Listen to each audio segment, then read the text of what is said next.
আসসালামু আলাইকুম সবাইকে।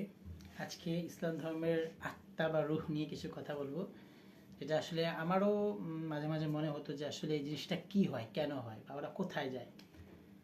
তার মধ্যে একটি প্রশ্ন হচ্ছে, আমরা যখন ঘুমিয়ে থাকি তখন আমাদের রূহ কোথায় যায়? রূহ তখন আল্লাহর আরশের মানে আল্লাহর আরশের সামনে গিয়ে সেজদা করে এবং সেটি ঘুরে বেড়ায়।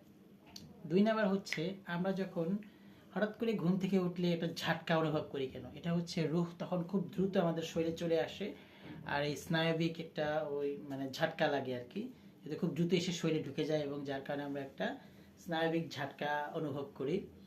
তিন নম্বর হচ্ছে যে মানুষ মারা গেলে আমরা যেটা বিশ্বাস করি রূহ ঘরে 1 সপ্তাহ পর্যন্ত ঘোরাফেরা করে, কথাটা একদম মিথ্যা। কারণ রূহ তখন ইল্লিন বা সিজ্জিনে চলে যায়, যেখান থেকে পৃথিবীতে রুহর চলে আসার আর কোনো মানে নিয়ম নেই।